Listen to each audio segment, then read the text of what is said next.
बच्चों, इस वीडियो में हम पढ़ने वाले हैं चैप्टर नंबर 13। मेरे पास क्लास 4th की बुक है जिसके चैप्टर 12 तक हम लास्ट वीडियो में पूरे कर चुके हैं। इस वीडियो में हम चैप्टर नंबर 13 को पढ़ेंगे जिसका नेम है कर्मवीर। मेरे पास क्लास 4th की हिंदी की बुक है। चलिए बच्चों समझते हैं। इस वीडियो में हम हर लाइन की पंक्तियां जो पंक्तियां हैं उनको हम हिंदी में समझेंगे और बहुत ही ध्यान से आपको समझना है क्योंकि इसके बाद हम इसका बुक वर्क भी करने वाले हैं। तो शुरू करते हैं बच्चों। इस पाठ का नाम है कर्मवीर। तो देखिए फर्स्ट वाली लाइन है, देख कर बाधा विविध बहु विघ्न घबराते नहीं। तो यानी कि जो सच्चे कर्मवीर जो हैं वो कई तरीके की मुश्किलें देखकर डरते नहीं हैं। जो सच्चे वीर हैं वो मुश्किलों को देखकर डरते नहीं हैं। रह भरोसे भाग्य के दुख भोग पछताते नहीं। वे केवल किस्मत के सहारे नहीं बैठे रहते, इसीलिए दुख भोग कर पछताते भी नहीं हैं। काम कितना ही कठिन हो किंतु उकताते नहीं। यानी काम चाहे कितने भी मुश्किल हो, कितने भी कठिन हो, वो उससे परेशान होकर काम को नहीं छोड़ते हैं। मुश्किल कामों को वो नहीं छोड़ते हैं।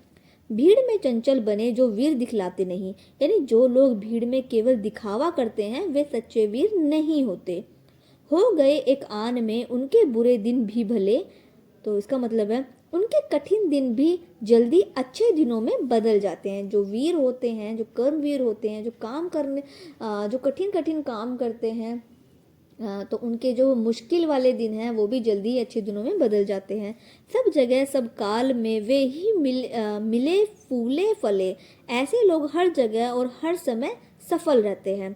आज करना है जिसे करते उसे हैं आज ही। तो जो काम करना होता है वे उसे आज ही पूरा करते हैं। ऐसा नहीं है कि जो काम करना है तो वो कल पर टाल रहे हैं या फिर आने वाले समय पर टाल रहे हैं। नहीं, वो जो भी काम उन्हें करना होता है वो आज ही करते हैं। सोचते कहते हैं जो कुछ कर दिखाते हैं वही।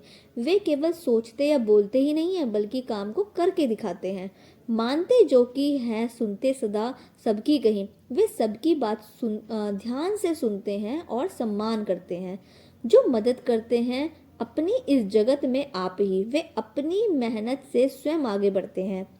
भूल कर वे दूसरों का मुंह कभी तकते नहीं। वे दूसरों पर निर्भर नहीं रहते। इसका मतलब ये है कि वो दूसरों पर आश्रित नहीं रहते, दूसरों पर निर्भर नहीं रहते, ना ही वो अपना काम को दूसरों पर टालते हैं। वे खुद पर ही निर्भर रहते हैं और खुद ही अपना काम करते हैं। कौन ऐसा काम है वे कर जिसे सकते नहीं। तो ऐसा कोई काम नहीं है जो वो नहीं कर सकते हैं। जो कभी अपने समय को यूं बिताते हैं नहीं, वे कभी अपना समय बेकार नहीं करते हैं। काम करने की जगह बातें बनाते हैं नहीं, वे काम छोड़कर केवल बातें नहीं करते। आज कल करते हुए जो दिन गवाते हैं नहीं, वे काम टालकर समय बर्बाद नहीं करते। पल करने से कभी जो जी चुराते हैं नहीं, वे काम करने से कभी डरते नहीं हैं। बात है वह कौन सी जो होती नहीं उनके लिए, ऐसा कोई काम नहीं जो उनके लिए असंभव है। वे नमूना आप बन जाते औरों के लिए, वे दूसरों के लिए आदर्श बन जाते हैं। तो कविता का जो सबसे मेन मैसेज है वो है, जो व्यक्ति मेहनती, साहसी, समय का पाबंद और आत्मनिर्भर होता है वही सच्चा कर्मवीर होता है। तो बच्चों ये हो गई है कविता पूरी। आई होप आपको समझ में आई होगी। तो अब हम करेंगे इसका बुक वर्क। अगले पेज पर आ जाइए। इसके बाद दिए हुए हैं इसमें शब्द अर्थ जो कि आपको अपनी नोटबुक में करने हैं। कठिन शब्द आपको नोटबुक में करने हैं। उसके बाद यहाँ पर दिए हुए हैं कुछ मौखिक प्रश्न जिसके उत्तर सामने मैंने लिख दिए हैं, वो आप जल्दी से नोट कर लीजिए। सही विकल्प यहाँ पर दिए हुए हैं, मैंने टिक कर दिए हैं। और अगले पेज पर आ जाइए। 4 पर दी हुई हैं पंक्तियाँ आपको पूरी करनी है। तो ये आपको बुक से देखकर कविता में से ये पंक्तियाँ, ये लाइनें जो है वो पूरी कर लेनी है। सही गलत पे मैंने निशान लगा दिए हैं, आप भी जल्दी से फिल कर लीजिए। प्रश्नों के उत्तर यहाँ पर दिए हुए हैं, तो प्रश्नों के उत्तर आपको जल्दी से बुक में फिल करके और नोटबुक में भी करने हैं। इसके बाद व्याकरण बोध है जो कि आपको पूरा फिल कर लेना है, जिसमें सबसे पहले है अनेकार्थी शब्द के अर्थ लिखने हैं। सही शब्द पे गोला बनाना, नीचे दिए हुए शब्द में जो शब्द अलग है उस पर गोला बनाना है। और उसके बाद यहाँ पर वाक्य बनाने हैं। मैंने वाक्य भी यहाँ पर नोट कर दिए, आप अपने तरीके से भी वाक्य बना सकते हैं, नोट कर सकते हैं। इसके बाद अगले पेज पर वर्तनी शुद्ध करनी यानी सही शब्द लिखने हैं।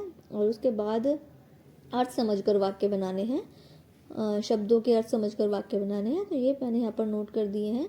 चैप्टर 13 हो गया है पूरा। आई होप आपको समझ में आ गया होगा। कविता पूरी की पूरी आपको समझ में आ गई होगी। बुक वर्क भी आपने पूरा कर लिया होगा। तो जल्दी से वीडियो को एक लाइक कर दीजिए और बच्चों को भी शेयर कीजिएगा। और अगली वीडियो में हम अगले चैप्टर को पढ़ेंगे, जो कि चैप्टर नंबर 14 होगा। Thank you.